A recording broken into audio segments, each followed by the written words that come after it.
But 3 days and 200,000 miles into the flight, Mission Control did miss the significance of a cryptic message from the astronauts. Do you have any idea where the S4B is with respect to us? Stand by. The crew required information on the current position of the S4B, the final stage of the rocket which had been jettisoned away 2 days earlier. This short message hid an extraordinary turn of events. Apollo 11 wasn't alone in space. There was something out there that was close enough to be observed, and what could it be?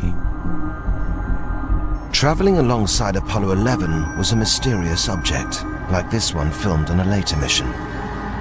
If the object wasn't part of Apollo's rocket, it could be only one thing: a UFO.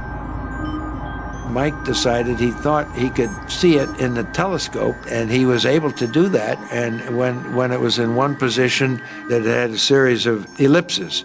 But when you made it real sharp, it was sort of L-shaped. That didn't tell us very much. NASA knew very little about the object reported by the Apollo 11 crew. It was obviously an unidentified flying object, but such objects were not uncommon, and the history of even Earth orbit space flights going back over the previous years indicated that several crews saw objects. Despite having a clear view of the UFO, the crew were wary of reporting it to Mission Control.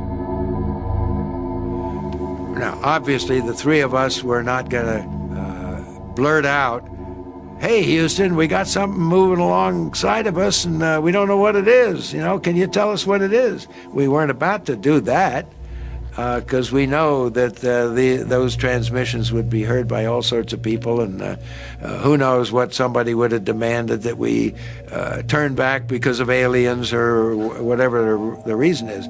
So we didn't do that, but we did decide we just cautiously ask Houston, how far away was the S4B? Unaware of the drama unfolding in space, Mission Control radioed the position back to Apollo 11. Apollo 11, Houston, the S4B is about 6,000 nautical miles from you now, over. And a few moments later, they came back and said something like it was 6,000 miles away because of the maneuver. So we really didn't think we were looking at something that far away. So we decided that after a while of watching it, it was time to go to sleep and not to talk about it anymore until we came back and debriefing. To this day, whatever it was the crew saw has never been positively identified or officially acknowledged. The possibility that you might encounter aliens in space has to be considered in a very sensible and positive and realistic way. There were a lot of people within the program who went off later and became convinced that UFOs existed. And that led to some concern on NASA's part, where they got the agreement of the crew never to publicly talk about these things for fear of ridicule.